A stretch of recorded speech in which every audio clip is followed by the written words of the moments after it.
Salutations à tous, chers apprenants, et bienvenue par le plus à l'école de cœur africaine. Moi, c'est M. Louis-Riche, enseignant de philosophie.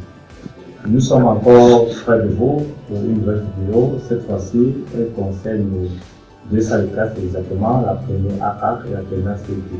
La vidéo en question porte sur le chapitre l'État et le pouvoir.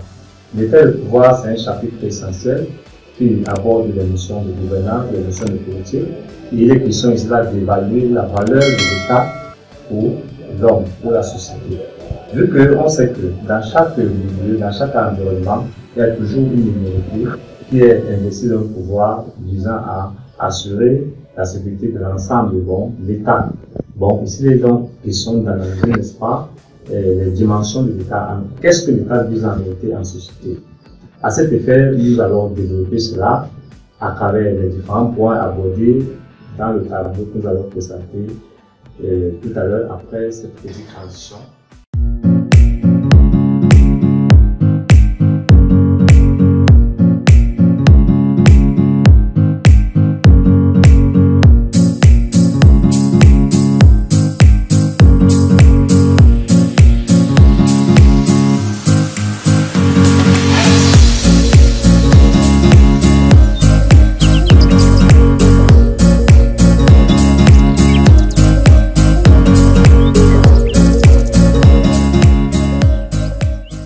Bien, nous avons au tableau les salles concernées, les deux salles de classe. La première à la terminale, c'est l'État et le pouvoir. Déjà, nous ne sommes pas de l'État. L'État renvoie en fait à l'ensemble des organes, des institutions, que ce soit économique, politique ou juridique ou militaire, chargées, n'est-ce pas, de veiller au bon fonctionnement de la société. Bon, chargé de réguler, chargé de promouvoir la sécurité sociale. Maintenant, une question se pose. Est-ce que l'État représente un obstacle à l'épanouissement de l'homme? Est-ce qu'en société, on doit craindre l'État? Ou alors est-ce que l'État est un ami pour nous? Voilà ce qui pose donc le problème de la valeur de l'État ou encore de la finalité de l'État.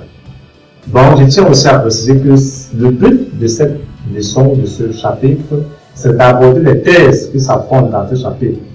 Il n'est plus question ici de ressasser, de refaire le cours, mais on juge nécessaire, n'est-ce pas, de préparer l'apprenant à une posture méthodologique qui va de la thèse jusqu'à la synthèse. Voilà pourquoi nous commençons par le problème qui est la valeur, la finalité de l'État, c'est-à-dire problème spécifique. C'est vrai, il y en a d'autres, mais on aborde les problèmes spécifiques. Maintenant, la première dimension négative de l'État. Ici, il s'agit de montrer en quoi l'État représente un frein à notre épanouissement, en quoi l'État, n'est-ce pas, peut être remis en question. Premier argument d'abord qu'on peut dire contre l'État, c'est que l'État représente un frein aux libertés. L'État ne favorise pas toujours l'expression de libertés fondamentales. Parce que dans un État, l'homme ne joue pas toujours de ses libertés.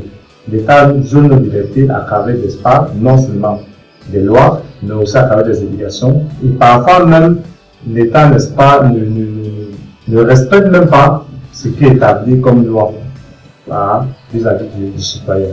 C'est pourquoi Bakounine disait « L'État est un immense cimetière où viennent s'enterrer les libertés individuelles. » L'État est un immense cimetière où viennent s'enterrer les libertés individuelles.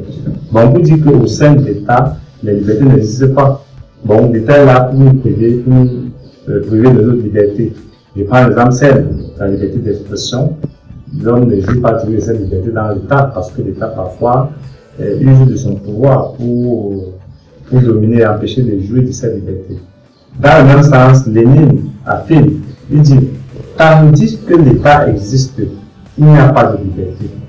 Régnera la liberté quand il n'y aura plus l'État. Tandis que l'État existe, il n'y a pas de liberté.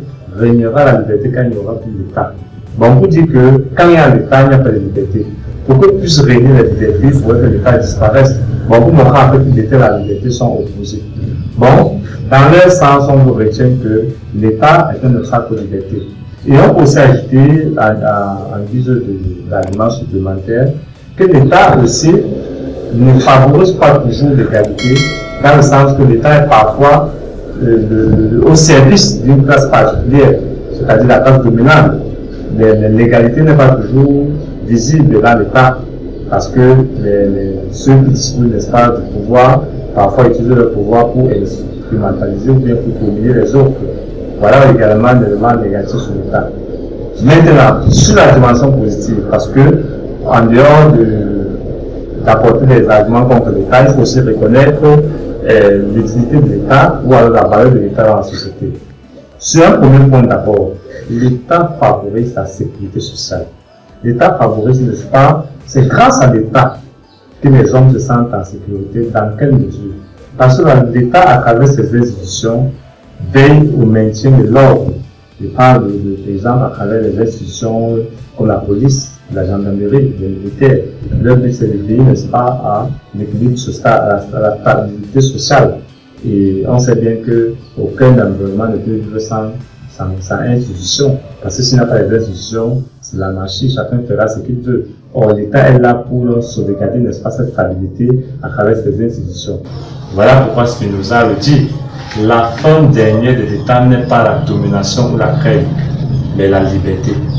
Bon, on peut dire que l'État n'est pas là pour instaurer la peur, la frustration. L'État est là plutôt pour nous libérer. Libérer de quoi? De la loi du plus fort, libérer de l'anarchie. Lorsqu'on est dans l'État, on se sent en sécurité. Parce qu'on sait au moins qu'on a la possibilité, n'est-ce pas, d'aller se plaindre en cas peut-être de problème. Or, s'il n'y a pas d'État, c'est dangereux. Bon, Spinoza, dans sa logique, pense que l'État paye, n'est-ce pas, la sécurité sociale. Sur un autre plan, on peut aussi dire avec Hegel que l'État rationalise les hommes. Rationalise comment?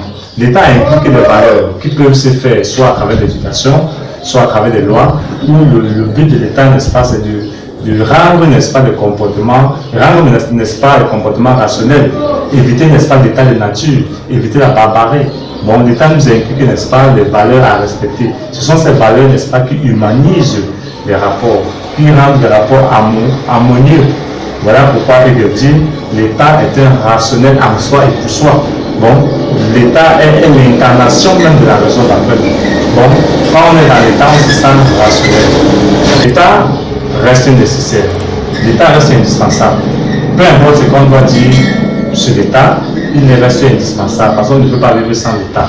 Vivre sans l'État serait synonyme de vivre dans l'anarchie, serait synonyme de vivre dans l'état de nature, où c'est la loi le plus fort qui va dominer.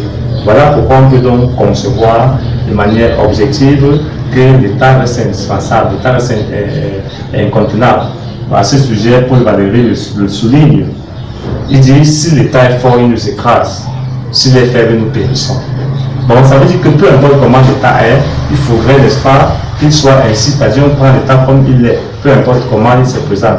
Bon, l'État reste indispensable dans notre pays. Vivre sans l'État, c'est vivre dans l'anarchie. Bon, je vous remercie pour l'écoute et le prochain.